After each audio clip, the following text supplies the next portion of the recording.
galera, tudo bem com vocês?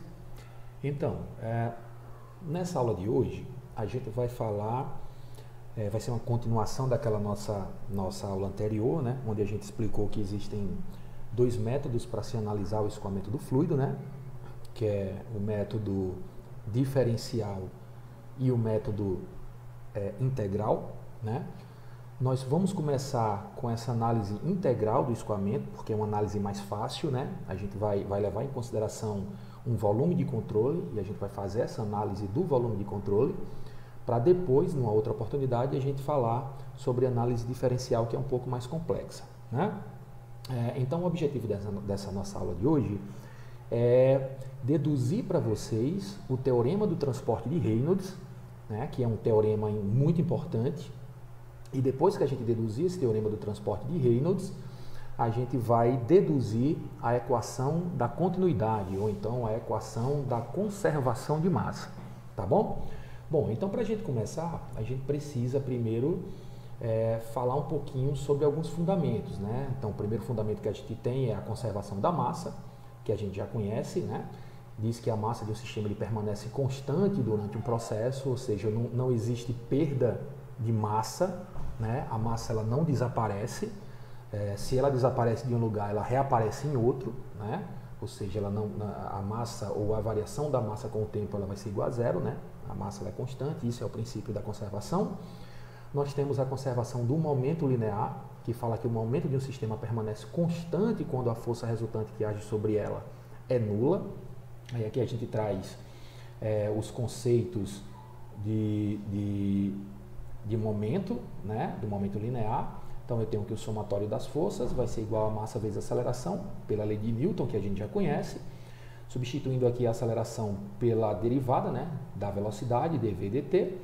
Então eu tenho que o somatório das forças vai ser igual a derivada do m vezes v, onde o m vezes v, massa vezes velocidade, é igual ao meu momento linear, dividido pelo tempo, tá? Então, o somatório das forças vai ser igual a dp dt, onde esse p é o momento linear, tá? E o momento linear, para quem não lembra, é a massa vezes a velocidade, ok?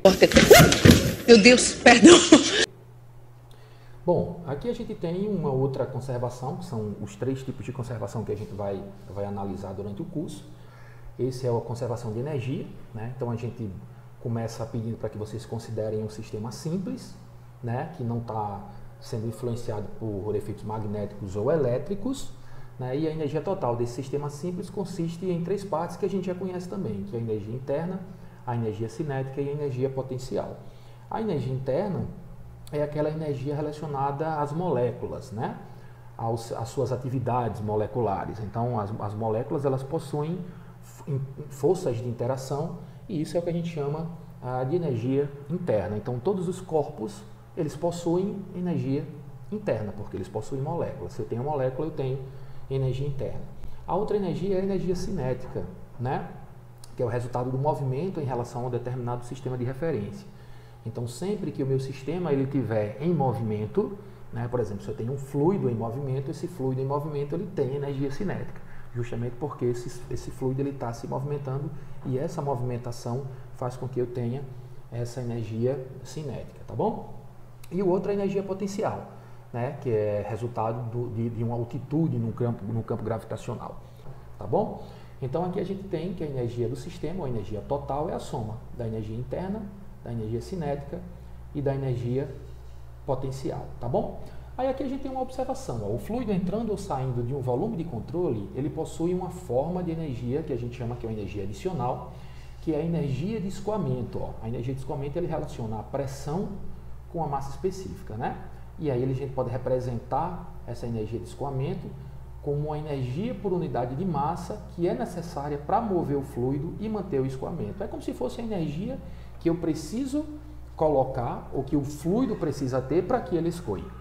Né? Ele precisa ter uma energia para que ele escoe. Se ele não tiver uma energia, ele para de escoar. Geralmente a gente tem alguns equipamentos que fornecem essa energia necessária para o fluido escoar, que são as bombas. Né? Existem vários tipos de bombas, mas as bombas elas têm esse princípio, essa função, fazer ou fornecer energia para esse meu fluido para fazer com que ele consiga escoar. Tá bom, gente? Então aqui a gente tem a conservação de energia, né?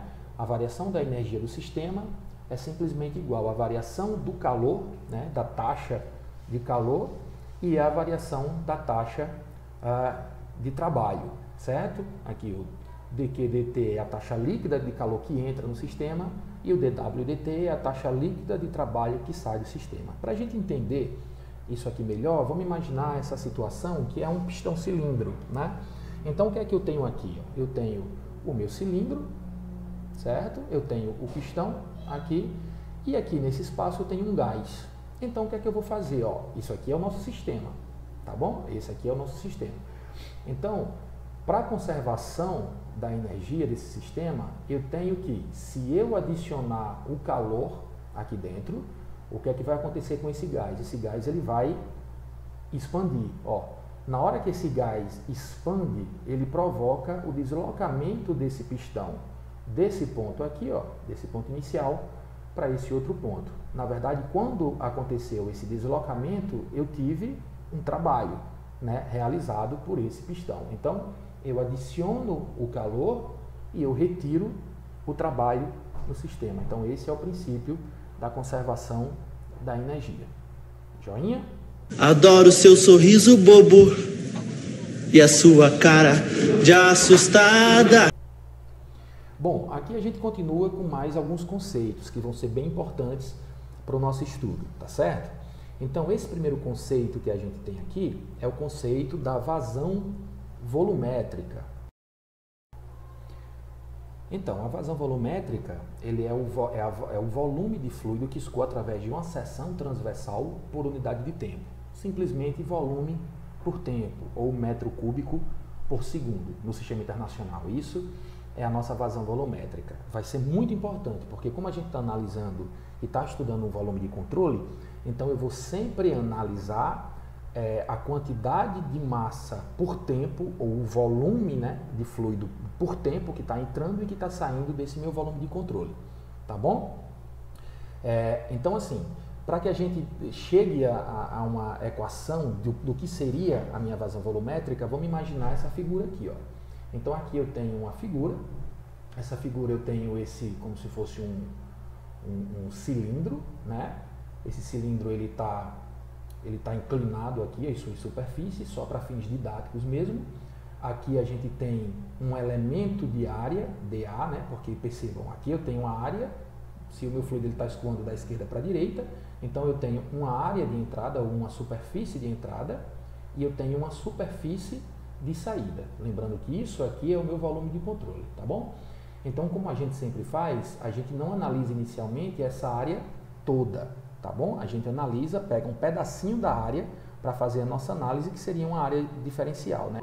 E levando em consideração o intervalo dt, né? As partículas que cruzam um elemento de área dA, eles percorrem uma distância ds. Na verdade, o que foi que a gente fez aqui? A gente pegou, como eu estou analisando essa área para fazer um levantamento da quantidade de fluido, do volume de fluido que passa por aqui, por um tempo qualquer, né? E depois eu poder aplicar na minha área total, que aí seria a integral, né? A gente primeiro encontra a quantidade de fluido que está passando num elemento de área dA e depois eu aplico a integral para toda essa área aqui, ó. Então eu peguei justamente só o pedacinho da área diferencial que a gente está analisando, ó. Esse pedacinho aqui seria esse pedacinho da área, ó. Então eu tenho, por exemplo, ó, que o ds, que seria essa distância aqui, vai ser igual a velocidade vezes o dt. Isso aqui eu tirei da dedução da velocidade, né? A velocidade é ds dividido pelo dt, se eu passar esse dt para cá, né? Então, como eu quis saber primeiro quem é esse meu ds, quem é esse meu comprimento aqui, eu tenho que esse meu comprimento vai ser igual a velocidade vezes o dt. Então, no intervalo de tempo dt, a massa fluida que cruza o elemento de área dA ocupa um cilindro de base DAB e altura ds, né? Percebam, o que eu trouxe para vocês até agora foi simplesmente essa área aqui, ó. Mas como eu estou analisando um cilindro infinitesimal, né, ou um cilindro diferencial, então eu preciso saber quem é essa minha área aqui, ó, porque o que eu estou querendo encontrar, como eu sei que a vazão volumétrica é volume por tempo, então o que eu estou querendo encontrar aqui é justamente o volume desse, digamos, desse cilindro infinitesimal aqui, ó, tá bom? Então assim, eu já conheço essa área que eu chamei de dA, né? Mas eu preciso saber que área é essa daqui, ó, porque se eu fizer essa área vezes essa altura aqui, ó, eu tenho o volume desse cilindro. Então, o D de AB, que é essa área aqui, ó, da base do cilindro, esse cilindro você imagina como se ele fosse um cilindro deitado, tá bom? Então, DAB, que é a área da base, ele vai ser o dA cosseno de θ, certo? O dA cosseno de θ, utilizando esse triângulozinho aqui. Então, eu tenho que DAB vai ser o dA cosseno de θ. Então, como eu sei que o meu dV, ou seja, o meu volume diferencial, é a área da base DAB vezes o ds, ó, como eu já tinha falado para vocês, né? Eu sei também que o meu dV vai ser igual ao dA, que é o valor que eu tenho, cosseno de θ vezes o ds. E aí o que é que a gente faz? A gente substitui o ds por aquele valor que a gente tinha deduzido anteriormente, né? Ó, que é V dt, substituir o ds pelo V dt. Vou pegar esse dt e vou passar ele para cá, ó, dividindo. Na hora que eu passo o dt dividindo, eu tenho, ó, volume sobre tempo, ou seja, o volume sobre o tempo é a vazão volumétrica, que eu posso substituir pelo dq. Esse meu Q é a vazão volumétrica, nesse caso, uma vazão volumétrica diferencial. Então, dq vai ser igual a V cosseno de θ vezes o dA. Ou então, o dq vai ser igual a velocidade normal ao escoamento, ó, vezes o dA. Esse nzinho, esse vetor aqui, ele tá indicando que seria um sentido normal, né, uma direção normal ao meu escoamento. Tá? Então, é a velocidade normal a uma superfície qualquer, multiplicado pelo dA, certo? Então, essa vazão volumétrica que eu tenho aqui é uma vazão volumétrica diferencial, foi aquilo que eu falei. Eu encontrei só naquele pedacinho. Aí, para eu encontrar a vazão volumétrica na área toda, eu aplico a integral da área, certo? Então, a vazão vai ser igual à integral da superfície, né? Isso aqui é superfície de controle. As superfícies de controle são as entradas e as saídas dos volumes de controle, né? Da velocidade vezes o dA. Ou então, a vazão é igual à integral da área da velocidade vezes o cosseno de θ vezes o dA.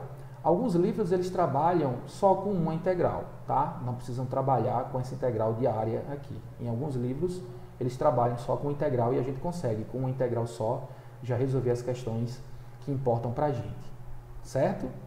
O importante é a gente saber que a vazão é a integral da velocidade vezes a área, certo? Então aqui eu tenho as observações que eu até já comentei com vocês, ó. O termo Vn, ou V cosseno de θ, corresponde à projeção do vetor velocidade na direção normal à seção transversal considerada, né? O que é que significa isso? Significa que eu sempre vou trabalhar com as velocidades do meu escoamento normal a uma superfície qualquer, certo? Sempre normal a uma superfície qualquer. Aqui a outra observação, se a velocidade ela não variar na seção transversal, ou se a gente considerar uma velocidade média nessa seção, o cálculo da vazão volumétrica não requer integração. Então eu posso simplesmente substituir, ó, trocar a integral do VdA por isso daqui, ó. Vazão vai ser velocidade vezes a área. Professor, eu não consegui compreender isso daqui. O que é que significa se a velocidade não varia na seção transversal? Simples. Se a minha velocidade, e aí a gente já estudou isso, se a minha velocidade, ou se o meu perfil de velocidade, ele for um perfil uniforme, eu não preciso trabalhar com a integral. Ou seja, se o meu perfil de velocidade, vamos supor que essa velocidade ela seja assim. Se o meu perfil de velocidade ele for uniforme, vamos supor que isso aqui seja uniforme, né? Porque sou horrível para desenho. Então, se o meu perfil de velocidade ele for uniforme, que seria esse, ou seja, as velocidades elas são iguais em qualquer ponto, aí a gente não precisa trabalhar com a integração, a gente pode simplesmente substituir pela velocidade vezes a área, porque aí eu vou estar trabalhando com uma velocidade média, tá? Se eu tiver um perfil de velocidade que não é linear, não é uniforme, né? Por exemplo, nesse caso aqui que eu tenho um perfil de velocidade parabólico, então nesse caso aqui eu não tenho como dizer que a minha velocidade é um determinado valor, porque a minha velocidade ela está variando em todos os pontos, ó. Então nessa situação aqui eu não vou ter um valor de velocidade, eu vou ter uma função matemática que descreve a minha velocidade. Então aí sim eu vou precisar integrar, tá bom? Então isso aqui é bom ficar claro. Se eu trago a informação de que eu estou trabalhando com uma velocidade média ou que o meu perfil de velocidade ele é uniforme, geralmente ele vai ter que me fornecer uma velocidade. Considere que a velocidade de entrada de um escoamento é de 10 metros por segundo. Então é só pegar aqui, ó, 10 metros por segundo multiplicado pela área. Caso ele traga a informação de que o meu perfil de velocidade é um perfil não uniforme, como esse caso aqui, que é um perfil parabólico, tá bom? Então ele vai ter que me fornecer uma função matemática. Aí eu vou pegar essa função matemática e substituir aqui, ó, no lugar da velocidade e fazer a integração. Tá bom, gente? Me segura que eu vou ter um troço. Me segura que eu vou ter um troço. Me segura que eu vou ter um troço. Me segura que eu vou ter um troço. Então aqui a gente tem aquelas considerações que eu falei para vocês da velocidade média, né? Então a primeira informação importante é que a velocidade ela nunca é uniforme ao longo de uma seção transversal de um tubo. Nunca. Ela nunca vai ser, porque ela só seria se eu tivesse um fluido ideal, que são aqueles fluidos que não têm viscosidade. Como eu não tenho um fluido ideal, então a minha velocidade ela nunca vai ser uniforme. O que a gente pode é considerar ou fazer uma velocidade média no lugar dessa minha velocidade real, né? E aí quando a gente utiliza uma velocidade média nesse cálculo da vazão, a gente considera que a velocidade é multiplicada pela área da seção transversal e que fornece a vazão real que seria obtida pela integração do perfil real de velocidade na seção transversal. O que é que significa isso? Ó, aqui eu tenho a vazão volumétrica real, integral da velocidade vezes a área. Aqui eu tenho a vazão real considerando a velocidade média, né? Que eu também sei que a velocidade média vezes a área me dá uma vazão real. Se eu igualar as duas, ó, eu tenho como saber quem é essa minha velocidade média. Ó. Se eu igualar esse termo com esse, né? Já que as duas vazões elas são iguais, né? Real e real, eu tenho que a minha velocidade média é o inverso da área multiplicado pela integral do VDA. Então, se eu tiver essas informações aqui, tanto da velocidade ou do perfil, né, da função matemática que descreve a velocidade, e eu conhecer a área, eu consigo saber qual é a minha velocidade média. A velocidade média geralmente é aqui, ó, é a metade do perfil de velocidade. Isso seria a velocidade média. Tá bom, gente? Bom, a gente já aprendeu, a gente já deduziu, né, a vazão volumétrica, e existe um outro tipo de vazão que a gente também trabalha bastante, que é a vazão mássica. Então percebam, a vazão volumétrica é o volume por tempo, é a quantidade de volume que eu tenho escoando com o tempo. Já a vazão mássica é a massa que eu tenho por tempo. Então, talvez o mais difícil seja a gente deduzir a vazão volumétrica. A vazão mássica ela é muito fácil. Ó. A vazão mássica, que é dada por m ponto, não esqueçam de colocar o ponto para não confundir com a massa, tá? A vazão mássica é a vazão volumétrica, que a gente já aprendeu, multiplicado pela massa específica. Então, é muito fácil, tá? Vazão volumétrica multiplicado pela massa específica. Então, é só pegar aquela equaçãozinha que a gente já deduziu, ó, do VDA, né, integral do VDA, e eu multiplicar pela vazão mássica, certo? Desculpa, pela massa específica. Aí a gente tem a vazão mássica. E da mesma forma que eu tenho na vazão volumétrica, eu posso trabalhar tanto com a integral, se o meu perfil de velocidade ele não for uniforme, como sem a integral, se o meu perfil de velocidade for uniforme. Ou seja, a minha vazão mássica, considerando uma velocidade média, vai ser igual a massa específica vezes a velocidade média vezes a área. Tá bom? Bom, aqui a gente tem, finalmente, né, a dedução do teorema do transporte de Reynolds. Né? Primeiro a gente precisa entender o que seria esse teorema do transporte de Reynolds, para depois a gente passar para a dedução propriamente dita. Né? Então, quando a gente fala em teorema do transporte de Reynolds, como a gente trouxe para vocês aqui a figura, ele faz um link entre a abordagem de sistema ou a abordagem diferencial de escoamento e a abordagem de volume de controle. Por que ele precisa fazer isso? Porque percebam, todas as leis da física, elas são aplicadas a um sistema. Quando a gente aplica a lei da física, as leis da física, a gente aplica a um sistema, no nosso caso um fluido. Então a gente tem um fluido e esse fluido, as leis que regem o escoamento desse fluido, elas são aplicadas ao fluido e não ao lugar onde esse fluido está escoando, né? Mas a gente está abordando aqui a forma de volume de controle. Eu estou analisando o fluido levando em consideração um volume de controle, ou seja, um lugar onde ele está escoando, né? Então, Reynolds ele propôs uma forma da gente conseguir fazer essa ligação entre a abordagem de sistema, que é aquela realmente onde a gente aplica as leis da física, para uma abordagem de volume de controle. Tá bom? Sistema, né, para volume de controle. Tá certo? Então aqui a gente tem uma observação. Lembrem-se que a massa não cruza as fronteiras de um sistema, visto que sistema é definido como uma quantidade de matéria de identidade fixa. No entanto, a massa cruza as fronteiras de um volume de controle, que é a superfície de controle. Então a massa, ela não cruza as fronteiras de um sistema. O sistema é justamente o que a gente está analisando, né?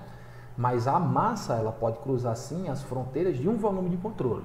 Bom, então vamos deduzir esse teorema do transporte de Reynolds, né? Então, para isso, vamos visualizar essa figura aqui, ó. Aqui eu tenho uma tubulação e eu tenho um fluido escoando dentro dessa tubulação.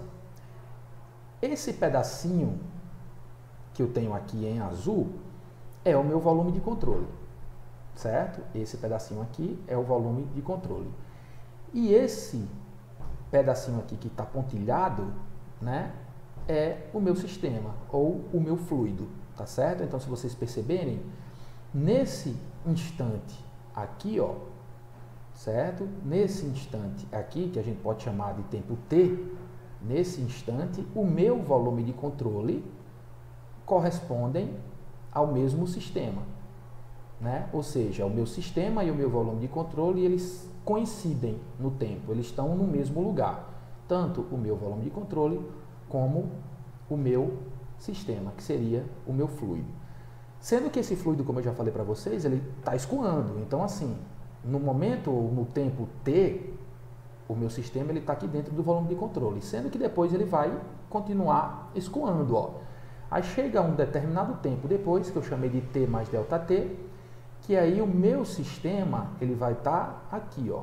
Aqui é onde está o meu sistema, tá bom? Porque ele está escoando. Se a gente tivesse um tempo, por exemplo, maior, esse fluido aqui ele ia sair completamente do meu volume de controle, né? Ele ia ficar mais ou menos por aqui, ó, por fora, tá bom? É só lembrar que ele está escoando. Bom, primeira coisa que a gente faz, a gente vai imaginar que o B é uma propriedade extensiva qualquer, né? Como exemplo, a massa, a energia ou o momento, que é o que a gente está trabalhando, né? O B é uma propriedade extensiva e para toda propriedade extensiva existe uma propriedade intensiva correspondente, tá bom? Então, eu tenho uma propriedade extensiva B e cada propriedade extensiva B eu tenho uma propriedade intensiva que eu vou chamar de beta.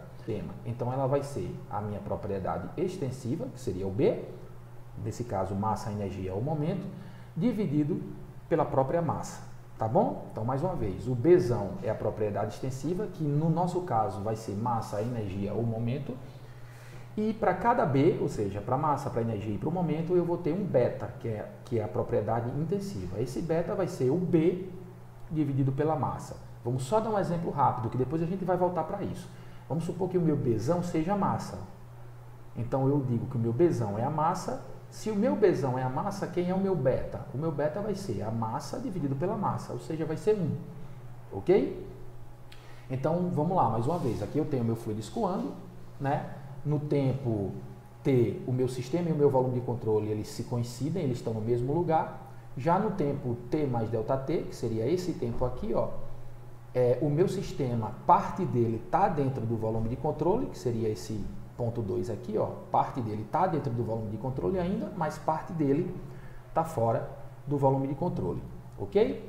Então, a primeira coisa que a gente faz, a gente precisa saber que essas propriedades extensivas, elas são aditivas, então eu tenho que o B do sistema no tempo t, ou seja, minha propriedade extensiva, né, no tempo t vai ser igual ao B do volume de controle, né, porque todo ele está dentro do volume de controle, né, ó. Então, no tempo t, o meu B ele está todo dentro do volume de controle. Então, o meu B vai ser o próprio volume de controle. Se a gente colocar em relação aos pontos 1, 2 e 3, eu tenho que o meu B do sistema no tempo t vai ser igual a B1, aqui ó, no tempo t, mais o B2 no tempo t. Já o meu B do sistema no tempo t mais ΔT, ele vai ser igual ao B2 ó, no tempo t mais ΔT, mais o B3 no tempo t mais ΔT. Ok? Se eu subtrair o 2 de 1 e dividir por ΔT, né, substituir o 2 do 1 e dividir pelo ΔT, a gente tem isso aqui, ó, certo? B do sistema no tempo t mais ΔT menos o B do sistema no tempo t dividido pelo ΔT vai ser igual a isso daqui, ó, B2 no tempo t mais ΔT mais B3 no tempo t mais ΔT menos B1 no tempo t menos B2 no tempo t dividido por ΔT. Rearranjando esses termos, como foi que eu rearranjei? Ó? Eu peguei esse, que está no ponto 2, e passei para cá, para deixar tudo que for no ponto 2 num lugar só da equação, digamos assim. Então, eu passei esse termo para cá e fiquei com B2t mais ΔT menos B2t, dividido por ΔT, mais essa partezinha aqui. Ó. Aí, o que é que eu fiz? Apliquei o limite quando ΔT tende a zero, porque eu estou querendo derivar, né? Estou querendo transformar isso aqui numa derivada, aplicando o limite quando ΔT tende a zero, né, a gente chega nessa equaçãozinha, porque aí eu chamei essa equação de 1, essa equação de 2 e essa equação de 3. E a gente vai analisar cada termo desse daqui para poder entender como é que o negócio está caminhando. Ok? Então, no termo 1, ó, esse termo 1, eu tenho o limite quando ΔT tende a zero, do B do sistema do tempo t mais ΔT, menos o B do sistema do tempo t dividido pelo ΔT. Se vocês já fizeram o cálculo diferencial, vocês vão saber que isso aqui é a definição da derivada. Então, eu posso simplesmente substituir isso aqui pelo dB do sistema dt, porque isso aqui é uma derivada, tá? Derivada do B sistema pelo tempo. Então, aqui a gente tem, ó, representa a taxa de variação da grandeza extensiva B do sistema. Como é que essa grandeza ela está variando? Bom, analisando o termo 2, a gente tem aqui, ó, B2 no tempo t mais ΔT, menos B2 no tempo t, dividido por ΔT. Aqui é a mesma coisa, isso aqui também é a dedução da derivada, né? Eu posso simplesmente trabalhar, ao invés desse limite, eu trabalhar com dB2 dt, é a derivada do B no ponto 2 pelo tempo. Mas se vocês observarem, o ponto 2, ó, ele está dentro do meu volume de controle, porque o meu volume de controle é isso aqui, ó, certo? Isso aqui é o meu volume de controle. Então, o meu ponto 2 ele está dentro do volume de controle. Então, se ele está dentro do volume de controle, eu posso simplesmente dizer que esse meu 2 é o próprio volume de controle. Então, eu tenho a derivada da propriedade extensiva B no volume de controle pelo tempo. Ok? É isso que a gente trabalha, tá certo? Porque percebam, quando a gente tem um limite, quando o tempo tende a zero, ó, veja, quando ΔT tende a zero, se eu estou aqui dentro do volume de controle, para onde é que eu estou tendendo? Ó? Se eu estou tendendo a zero, o meu ponto zero, o meu ponto de tempo, né, o meu tempo zero, ele seria aqui no início. Ó. Aqui no início é onde o meu tempo é zero. Já aqui no final é quando o meu tempo é t mais ΔT. Então, se eu estou aqui e eu digo que o meu ΔT, ou minha variação de tempo, ela está tendendo a zero, ele está tendendo para cá. Ó. Então, ela está tendendo para dentro do volume de controle ainda. Por isso que a gente diz que a minha região B2 ela é o próprio volume de controle. Né? E aí aqui, ó, como a gente definiu que o meu beta é igual ao Bzão dividido pelo M, então eu só faço substituir. Ó. O meu B vai ser o beta vezes o M. Né? Então, quem é o meu B? O meu B é a integral tripla, que seria uma integral do volume, porque eu estou analisando o volume de controle, do beta vezes a massa. Quem é a massa? É a massa específica vezes o volume, ou massa específica vezes o dB. Então, a gente pode escrever o termo 2 simplesmente dizendo que o dB do volume de controle dt é o ddt integral do volume de controle do beta, né, que é a minha propriedade intensiva, vezes a massa específica, vezes o volume, ou beta ρ dV. Isso aqui é o meu dBVC dt.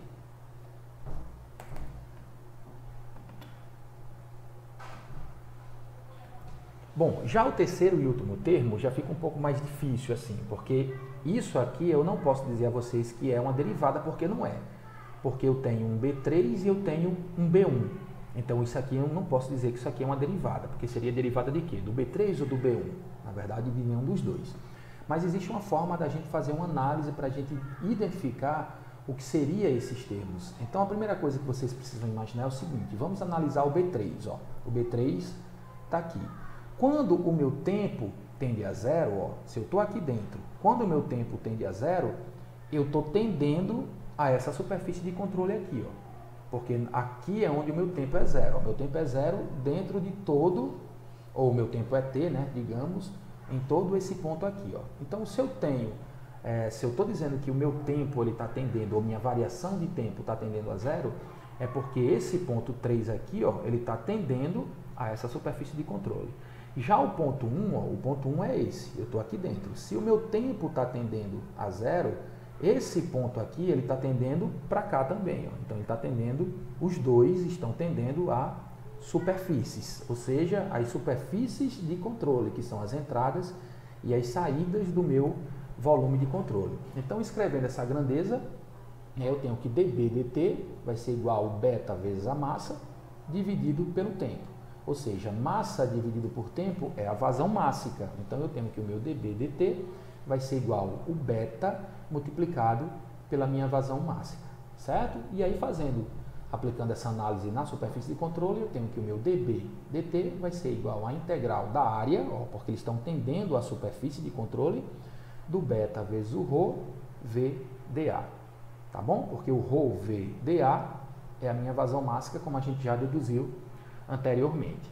Então, por fim, depois de toda essa análise complexa que a gente fez, a gente chega no famoso teorema do transporte de Reynolds. Ó, dB do sistema dt vai ser igual à integral da superfície do beta ρ v dA mais d dt, integral do volume de controle do beta ρ dV.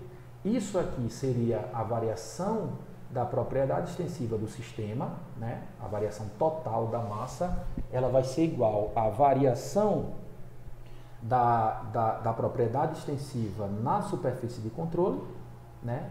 Mais a variação, da propriedade intensiva, né? Na superfície de controle, mais a variação com o tempo da propriedade intensiva no volume de controle. Tá certo? Essa coisa estranha é a dedução, ou é o teorema do transporte de Reynolds.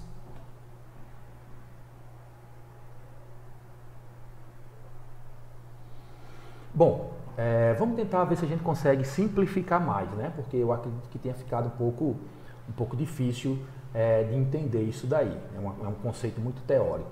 Então, o que é que a gente vai fazer? A gente vai deduzir agora o princípio da conservação de massa, ou então a equação da continuidade, que é a mesma coisa. E aí vocês vão ver que o negócio vai começar a ficar um pouco mais fácil, mais tranquilo. Então, o que é que a gente vai fazer? A gente vai reescrever a equação do teorema do transporte de Reynolds, considerando o Bzão como massa e o beta como 1. Lembrando que o beta é igual ao Bzão dividido por m, né? Se o Bzão é a massa, então vai ser massa dividido por massa, que dá 1. Então, substituindo o Bzão pela massa e o beta por 1, eu posso jogar essas informações no meu teorema do transporte de Reynolds e a gente chega nessa equaçãozinha aqui, ó. Então, eu tenho dm do sistema dt vai ser igual à integral da superfície de controle do ρ v dA mais d dt, integral do volume de controle ρ dV, onde esse V aqui é o volume. A gente já viu no primeiro slide dessa aula que a gente está trabalhando com o princípio da conservação de massa, ou seja, a variação da massa do sistema com o tempo vai ser igual a zero. Então, no lugar disso daqui, ó, dm dt, eu coloco zero. Então, aqui eu tenho a equação da continuidade. Ó. Superfície, ou integral da superfície do ρ v dA, mais d dt, integral do volume de controle, ρ dV vai ser igual a zero. O que é que significa isso? Significa que a variação da massa nas superfícies de controle, ou seja, a variação de massa que está entrando ou saindo do meu volume de controle, mais a variação da massa com o tempo no meu volume de controle, dentro do volume de controle, ela tem que ser igual a zero, tá bom? Não existe variação de massa. Todas essas variações, elas têm que ser igual a zero, justamente porque não existe perda de massa dentro do meu volume de controle. Certinho? Bom, aqui a gente vai fazer uma análise desse produto escalar, né, que é o V normal que a gente já tinha visto, que é a mesma coisa do V cosseno de θ. Então aqui a gente tem, ó, quando o escoamento se dá para dentro do volume de controle, aqui, ó, o meu cosseno, como o θ é maior do que 90 graus, né, nesse caso, ó, né, maior do que 90 graus, 180 graus aqui, então o meu cosseno ele vai ser negativo, certo? Esse cosseno aqui, ó, ele vai ser negativo. Quando o escoamento se dá para fora do volume de controle, o meu θ ele vai ser menor do que 90 graus, nesse caso aqui o θ vai ser zero, né?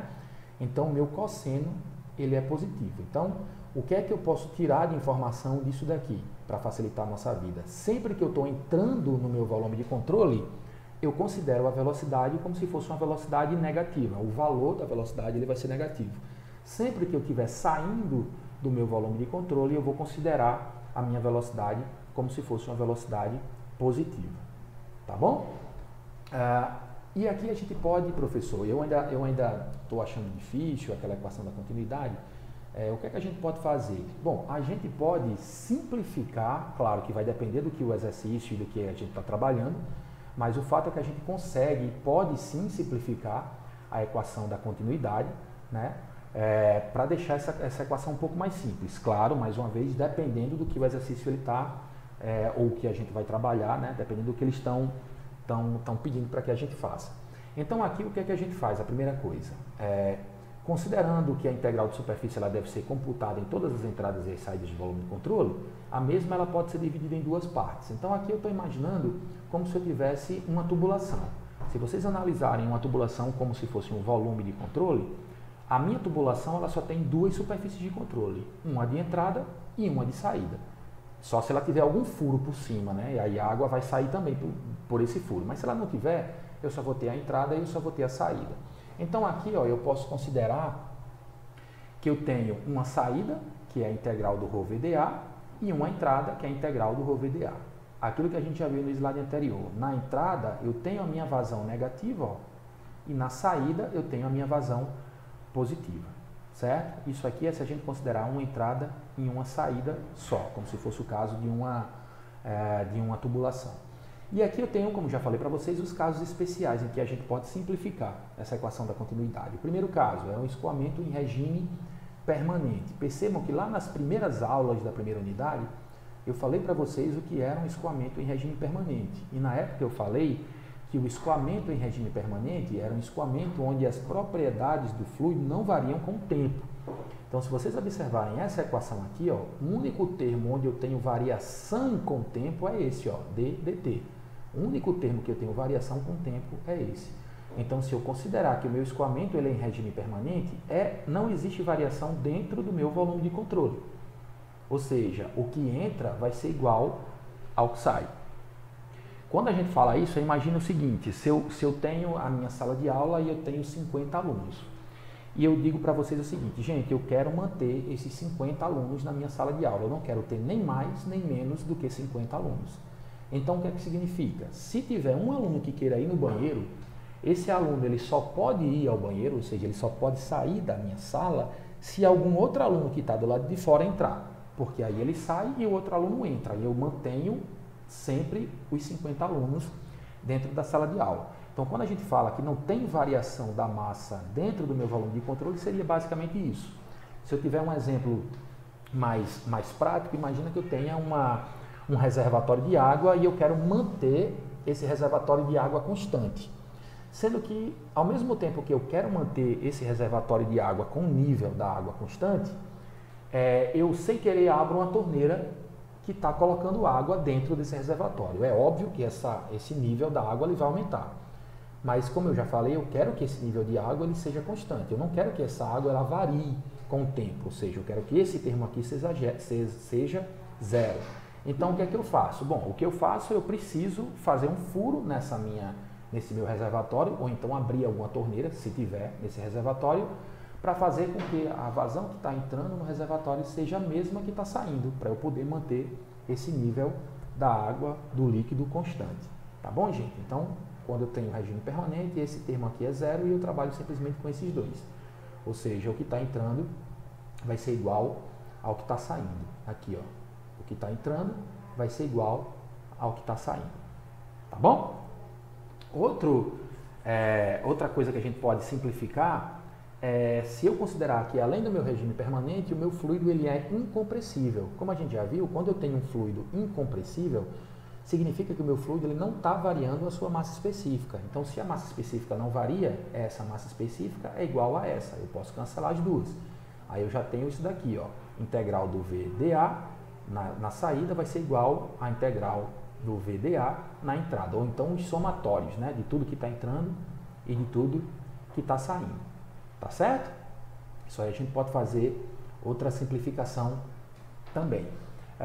E uma outra forma que eu posso simplificar, que seria mais ainda essa simplificação, é se eu dissesse para vocês que o meu perfil de velocidade, ou os perfis de velocidade na entrada e na saída desse meu volume de controle, eles são perfis de velocidade uniformes. E aí a gente já viu que se os meus perfis de velocidade eles forem uniformes, ou então eu estiver trabalhando com uma velocidade média, eu posso simplesmente substituir essa integral pelos seus valores da velocidade média, que aí nesse caso ficaria basicamente dessa forma, ó. Somatório na saída vou colocar aqui, VS AS, que é da saída, né? Vai ser igual o somatório na entrada do V entrada, área de entrada. Ou seja, eu eliminei, nesse caso, as integrais. Tá bom, gente? Ou seja, eu simplifiquei e deixei ela muito fácil. Tá certo? Aqui é só um exemplo, né, do que acontece no processo de escoamento em regime permanente. Em vazões, aqui as vazões e os volumes não se conservam necessariamente, né? Embora as vazões em massa elas se conservam. O que é que eu estou querendo dizer? Que dependendo do fluido, se o fluido ele for um fluido compressível, né, a massa ou a vazão em massa ela vai ser a mesma. Aqui entra e aqui sai. Mas já a vazão em volume não, ó, porque como o volume mudou, né, ó, como eu tive uma variação no volume justamente por causa da compressão, então eu tenho variações na minha vazão volumétrica também. Tá bom, gente? Então era isso. Abraço. Professor, eu estou achando esse assunto muito difícil. Tem como a gente fazer um exercíciozinho fácil, assim, para a gente ver se ele consegue entender melhor? Então vamos lá, vamos fazer esse exercício. Então vamos imaginar essa situação aí, ó. Considere o escoamento incompressível e permanente através do dispositivo mostrado. Considerando também que os perfis de velocidade são uniformes, determine a magnitude e o sentido da vazão volumétrica através da abertura. Bom, então aqui, ó, eu tenho um reservatório, tem água entrando aqui com a velocidade de 10 pés por segundo, tem água saindo aqui desse outro lado com a velocidade de 30 pés por segundo, e eu tenho água que está ou saindo ou entrando por aqui, né, cuja área é de 0,2 pé quadrado. Eu não sei se ela está entrando ou se ela está saindo, eu vou justamente identificar se a água nesse ponto 3 aqui ela está entrando ou se ela está saindo, e essa identificação ela vai ser feita através do sentido, né? Se o meu sinal estiver negativo, como a gente já viu, ela está entrando, se o meu sinal estiver positivo, ela vai estar saindo. Então ele está querendo que a gente calcule tanto a magnitude, ou seja, o módulo, né, da vazão volumétrica, e o sentido, tá, dessa vazão aqui. Bom, então a gente precisa de algumas informações. Então aqui eu vou começar, eu vou colocar aqui a integral ddt, integral do volume de controle ρ dv, mais a integral da superfície de controle ρv dA é igual a zero. Isso aqui é a equação da continuidade. Ah, professor, logo essa equação difícil. Calma, vamos lá, vamos tentar ver se a gente consegue simplificar. Vamos ver as informações. Qual é a primeira coisa, a primeira informação que ele traz para a gente? A primeira informação que ele traz para a gente é que o escoamento ele é incompressível. Se ele é incompressível, significa que as minhas massas específicas, ó, elas são iguais, então eu já posso simplificar essas massas específicas. A outra informação que ele traz é que o escoamento ele é permanente. Ó. Se ele é permanente, nada varia com o tempo. Se nada varia com o tempo, o meu termo que tem variação com o tempo ele vai ser zero. Ou seja, esse meu termo todo aqui, ó, ele vai ser zero, porque o meu escoamento ele é um escoamento permanente. Então percebam que eu já fiquei com esse termo só aqui, ó, integral da superfície de controle do VdA vai ser igual a zero. Existe alguma outra coisa que eu posso simplificar? Aqui, ó, considere também que os perfis de velocidade são uniformes. Se os perfis de velocidade são uniformes, significa que eu posso simplificar, tirar essa minha integral aqui, ó, porque eu vou estar trabalhando com velocidades médias. Então eu posso simplesmente dizer que V vezes A vai ser igual a zero. Sendo que percebam, esse termo aqui, que é o termo da superfície de controle, eu tenho que desmembrar esse termo na quantidade de superfícies de controle que eu tiver. Então, quantas superfícies de controle eu tenho aqui? Eu tenho 3, ó. Eu tenho essa entrada, eu tenho essa saída e eu tenho essa outra que eu não sei se é a entrada ou se é a saída. Então, se eu tenho 3 superfícies de controle, eu tenho que transformar esse termo em 3. Como é que a gente transforma esse termo em 3? Simples. Esse meu termo aqui, ó, ele é uma entrada. Se ele está entrando na superfície de controle, eu coloco o sinal de negativo. Então, eu venho aqui e coloco, ó, menos V1 A1, porque ele está entrando. Aí eu venho para cá, ó, eu tenho esse termo 2 aqui, se ele está saindo, é mais. Então, mais V2 A2, porque ele está saindo. E aqui, ó, se eu não sei se ele está saindo ou se ele está entrando, eu coloco o mais também. V3 A3, isso aqui vai ser igual a zero. Então percebam, o que é que o exercício está querendo? Ele está querendo a magnitude da vazão volumétrica. E vejam que a gente já estudou que, ó, V vezes A é a vazão. Então isso aqui seria a vazão 1, isso aqui seria a vazão 2 e isso aqui seria a vazão 3. Então o que ele está querendo é a magnitude da vazão 3, ó.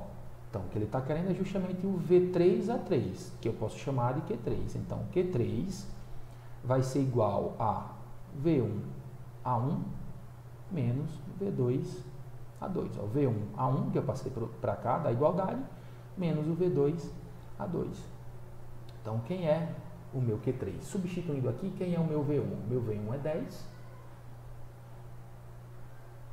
Peço por segundo. Vezes a área 1. Quem é a área 1? É 1.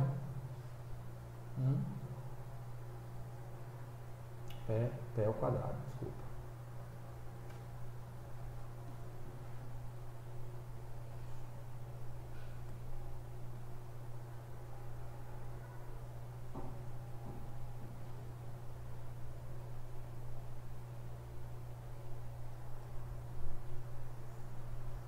Pé ao quadrado. Menos o quê? Menos o V2, que é 30. Aí aqui eu não vou colocar as unidades, tá? Vezes 0,5. Então, resolvendo isso daí, eu tenho que o meu Q3 ele vai ser igual a menos 5 pé cúbico por segundo. Ou seja, esse valor aqui, ele me dá as duas respostas. Primeiro, o valor da magnitude é de 5. Esse é o valor da magnitude, 5. E para saber se ele está entrando ou se ele está saindo, é só olhar para o sinal de negativo. Como o meu sinal é negativo, significa que ele está entrando. Tá bom, gente? Isso é um exercício muito simples, mas que serve para que a gente tenha uma ideia de como é que eu posso simplificar esse tipo de equação. Tá joia? Abraço!